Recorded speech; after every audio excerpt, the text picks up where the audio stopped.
సృష్టికి మూలమైన మహిళలను ప్రతిరోజు గౌరవించాలి, పూజించాలని రాజమండ్రి సిటీ ఎమ్మెల్యే ఆదిరెడ్డి శ్రీనివాస్ పిలుపునిచ్చారు. ఆమె లేకుంటే కుటుంబ వ్యవస్థ లేదని, కుటుంబాలు సక్రమంగా నడవడానికి వారే కారణమని అన్నారు. రాజమండ్రి సిటీ నియోజకవర్గ తెలుగు మహిళల ఆధ్వర్యంలో టీడీపీ రాజమండ్రి పార్లమెంటరీ మహిళా కమిటీ అధ్యక్షురాలు మాలె విజయలక్ష్మి అధ్యక్షతన శనివారం ప్రభుత్వ తాతాయలు కళ్యాణ మండపంలో అంతర్జాతీయ మహిళా దినోత్సవం ఘనంగా జరిగింది.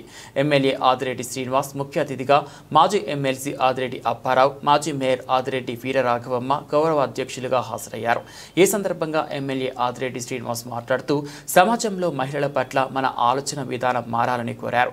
స్త్రీలు ఎక్కడ పూజించబడతారో అక్కడ దేవతలు కొలువై ఉంటారని, కానీ గత 5 ఏళ్ల పాలనలో స్త్రీలను అవమానిస్తూ, కించపరుస్తూ ఎలా ప్రవర్తించారో అందరికీ తెలుసని అన్నారు.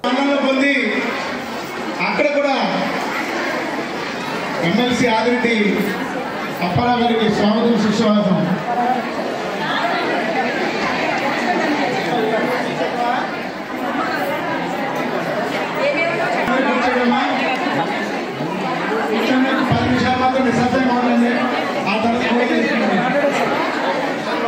అలాగే చిన్నప్పుడు మెట్టింటికి వెళ్ళి అక్కడ కూడా మంచి పేరు పెంచారు.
జరుపుకుంటున్నాం ఈరోజు. అసలు మహిళా దినోత్సవం ఈ మార్చి 8 రావడానికి కారణం విదేశాల్లో ప్రపంచ వ్యాప్తంగా అన్ని దేశాలు అంటే కొన్ని దేశాల్లో చేసుకోకపోయినా చాలా మటుకు అన్ని దేశాల్లో మార్చి 8 జరుపుకోవడానికి అమెరికాలో ఇంగ్లాండ్లో 1905లో అప్పట్లో మహిళలు అంటే వ్యాపార సంస్థల్లో పనిచేసే మహిళలు కొన్ని వేల మంది వాళ్ళ హక్కుల కోసం వాళ్ళ వేతనాల కోసం పురుషులతో సమానంగా మాకు కావాలి అనే ఉద్దేశంతో ఆ రోజు వాళ్ళు ఒక ఉద్యమంగా చేపట్టారు. వాళ్ళకి ఇంగ్లాండ్ సహకరించిన రష్యా మహిళలు కూడా ఎన్నో ఉద్యమాలు చేసి ఈ రోజు మనకి మహిళా దినోత్సవం చేసుకుంటాం. ఆ రోజుల్లో మహిళలు రష్యా మహిళల ఆహారం కోసం ఏంటి, శాంతి భద్రతలు ఏంటి, తొలి యుద్ధముకి కూడా వాళ్ళు ఒక ఉద్యమం కింద చేపట్టారు. ఆ తర్వాత మనకి 1975లో ఐక్యరాజ్యసమితి మనకి మహిళా దినోత్సవంగా మార్చి 8 మనకి ఇచ్చి ఈ వేడుకను మనం చేసుకుంటున్నాం. ఈ రోజే కాదు, ప్రతి మహిళ ప్రతిరోజు కూడా ఒక సంబరంగా చేసుకోవాలి. ఎందుకంటే ప్రతి ఇంటికి పురుషులతో సమానంగా మహిళలు ఆర్థికంగా ఒక శక్తి ఉంటే మనకి మహిళగా మనకి అంతకన్నా శక్తి ఉంది. కుటుంబం నడపడంలో, బయట ప్రపంచంలో తిరగడంలో, అన్ని రంగాల్లో మనం ఈ రోజు అంటే మన శక్తి మనకి తెలిసేయడానికి బయట ఈ వేడుకలు చేసుకుంటున్నాం. జరుగుతున్న అన్యాయాన్ని ప్రశ్నించడంతో పాటు ప్రజా ఉద్యమాల్లో మగవారితో పాటు సరిపాటిగా ముందుకెళ్లిన నగర తెలుగుదేశం పార్టీ మహిళలందరికీ కూడా శిరస్సు వచ్చి పాదాభివందనాలు చేస్తా ఉన్నాం.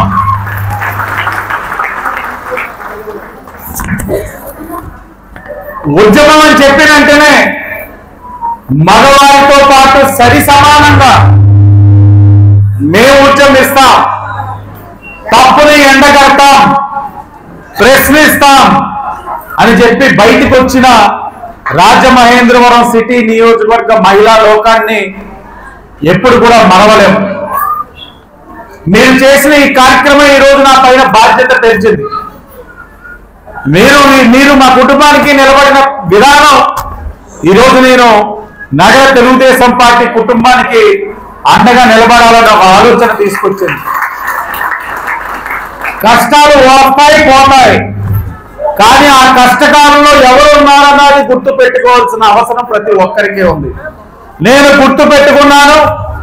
నా కష్టకాలంలో ఎవరున్నారో నాకు తెలుసు. నా పార్టీ జెండా మోసిన వారెవరో తెలుసు. తప్పకుండా ఈ ఆదిరెడ్డి కుటుంబం, మీ శాసనసభ్యుడు వారికి ఎంత కష్టమైన అండగా నిలబడతారని హామీ ఇస్తాను.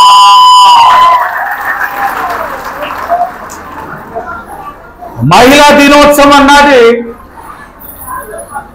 ఆ రోజుల్లో మహిళల్ని గౌరవించడానికి ఒక రోజుని ఎంచుకొని అది ఈ రోజున ప్రపంచవ్యాప్తంగా మహిళా దినోత్సవాన్ని జరుపుకుంటా ఉన్నారు. ఈ ఆలోచన విధానం కూడా తప్పే. ప్రతిరోజు కూడా మహిళల్ని గౌరవించాలి, ప్రతిరోజు కూడా మహిళల్ని పూజించాలి. ఆవిడే కానీ లేకపోతే కుటుంబ వ్యవస్థే లేదు. ఈరోజు కుటుంబాలు ఇంత సమర్థవంతంగా నడుస్తా ఉన్నాయంటే మహిళలే కారణం.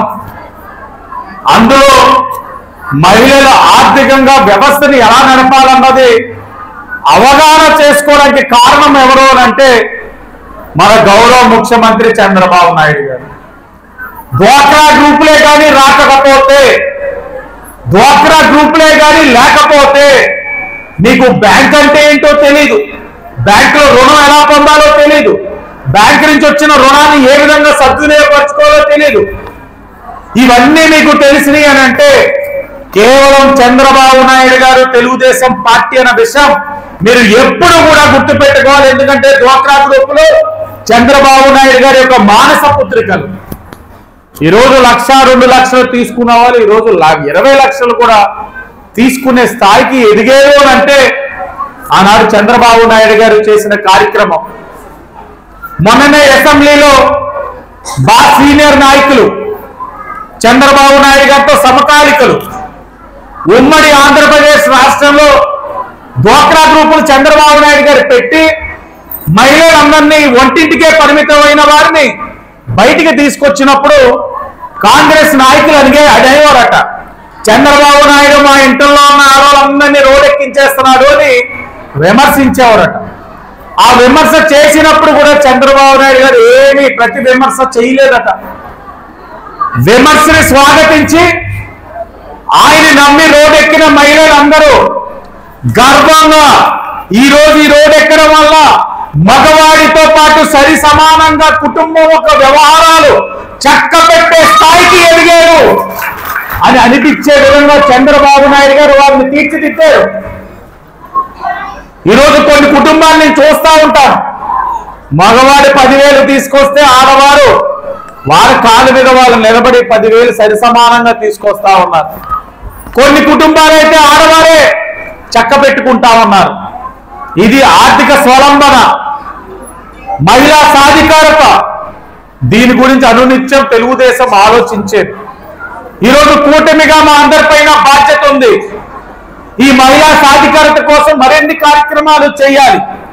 దాంట్లో భాగంగా ఈరోజు చంద్రబాబు నాయుడు గారు మీకు ఒక తీపి కబురు చెప్పారు. మహిళా దినోత్సవం సందర్భంగా రాజమండ్రి సిటీలో 800 కుట్టు మెషిన్లు ఫ్యాక్టరీలో పురమాయించారు, మనకి శాంక్షన్ చేశారు. అలాగే ఆస్తిలో సమాన హక్కు, ఇటువంటి మంచి కార్యక్రమాలని నందమూరి తారక రామారావు గారు ప్రవేశపెడితే వాటిని తూచా తప్పకుండా అమలు చేసింది మన ప్రీతమ ముఖ్యమంత్రి నారా చంద్రబాబు నాయుడు గారు. అసలు మహిళా సంఘాలంటే ఏంటి అనే దాన్ని మొక్క నాటింది నారా చంద్రబాబు నాయుడు గారు. మొట్టమొదట్లో మహిళా సంఘం అంటే మనకి ఏంటో తెలియని పరిస్థితుల్లో రాజమండ్రిలో 60 సంఘాలు ఉన్నాయంటే గొప్పగా చెప్పుకుంటూ ఇప్పుడు వేల మీద సంఘాలు వచ్చినాయి. మన మాలి విజయలక్ష్మి, తులకా నిర్మల వీళ్ళందరూ కూడా ఒక రోజుని క్వారీ మీద ఈ మహిళా సంఘాలు మీటింగ్ పెడితే అక్కడ చెప్పుకుంటే మనకు ఇప్పటికే నవ్వుతూ ఉంటుంది. 2-3 తాగేసి వచ్చి మా పిల్లల్ని మాకు దక్కకుండా చేస్తున్నారా అని కర్ర తీసుకొని తగిలాడు. మా శివనారాయణ అది చూసి పారిపోయాడు. అప్పుడు మా శివనారాయణ మహిళా సంఘాల నాయకుడు అని వారు ఎట్టారు. ఆ విధంగా మొదలైనటువంటిది జగన్నాథుడికి చెప్పి ఈవేళ ఎంత కోలాహలంగా ఉంది. ఏనాడు రాజమండ్రిలోనే ఎప్పుడైనా ఏ మీటింగ్ అయినా అత్యధికంగా మహిళలు వచ్చేది ఈ రాజమండ్రి సిటీ అని 1-2 పర్యాయాలు చంద్రబాబు నాయుడు గారు కూడా చెప్పారు. అది దీనికి కారణం ఏంటంటే మీ అందరినీ కూడా మేము అభిమానిస్తాం, ఆదరిస్తాం. ఏదైనా ప్రభుత్వ పథకాలు ఉన్నాయంటే అత్యధికంగా తీసుకువచ్చి మీ అందరికీ ఇవ్వడానికి మెయిన్గా ఆవిడ చేయడానికి వీలైన పద్ధతిలో గవర్నమెంట్ కాంగ్రెస్ తర్వాత ఎమ్మెల్సీగా నేను తెలుగుదేశం గవర్నమెంట్ ఉన్నప్పుడు అందరికీ కన్నా ఎక్కువ తెచ్చుకునేవాళ్ళం మనం. ఉదాహరణకు ఇప్పుడు కుట్టు మిషన్లు కూడా వస్తున్నాయి మీకు. నేను ఆ రోజుల్లోనే అందరికీ 1000 కుట్టు మిషన్లు ఇస్తుంటే నియోజకవర్గానికి నేను 3000 పైచీలకు కుట్టు మిషన్లుగా 4000 వరకు కుట్టు మిషన్లు తీసుకొచ్చాను. ఆనాడు విడిపాట్లు వస్తే మన వాళ్ళకి జీతం ఇచ్చి ఆ ఫిట్ చేయడానికి మొయ్యమనంటే విడిపాట్లు అలా చున్ని నడుము కట్టుకొని తెల్లవారులు పనిచేసేవాడు. ఆ విధంగా మనం అత్యధికంగా మనం కుట్టు మిషన్లు ఇచ్చి సుబ్రహ్మణ్య మైదానంలో మనకి పండగ రోజున మనం అత్యధికంగా మిషన్లన్నీ కూడా ఒకే చాటు ఏర్పాటు చేసి అది అందరికీ ఇవ్వడం జరిగింది. అంటే అది రాష్ట్రంలోనే ప్రథమంగా ముందే ఉందని చెప్పి ఆనాడు చంద్రబాబు నాయుడు గారు ఎలక్షన్లైనా ఏదైనా మనం మాట్లాడి అత్యధికంగా తెచ్చుకునే శక్తి సామర్థ్యాలు ఈ ఆదిరెడ్డి కుటుంబానికి ఉన్నాయన్న మాట మీరు మర్చిపోవు. అందుగురించే మీ అందరి ఆదరణ వల్లే వరుసగా మేయర్, ఎమ్మెల్సీ, ఎమ్మెల్యే, మళ్ళీ ఎమ్మెల్యే ఈ నయ్యేమంటే మీ అందరి యొక్క ఆదరాభిమానాలకి తప్ప వేరే కాదని చెప్తా ఉంటాను. అందుగురించనే మీకు ఇంకా ఇంకా ఏం చేసి రుణం తీర్చుకోవాలి అని నేను ఎప్పుడు కూడా తగతగలాడతాను. నేను వాసుబాబుతో కూడా చెప్తా ఉంటాను, ఎక్కువ తీసుకొచ్చి మహిళలు ఏముంటాయి ఇవ్వకుండా రావాలి. అలాగే ఇంకా అసలు విషయానికి వస్తే ఈ మహిళల దినోత్సవం అని అంటే గుర్తించుకోండి, తల్లి తండ్రులు అంటారు కానీ తండ్రి తల్లులు అన్నారు. అంటే తల్లిల పేరే ముందు చెప్తారు. అలాగే మాతృదేవో భవ పితృ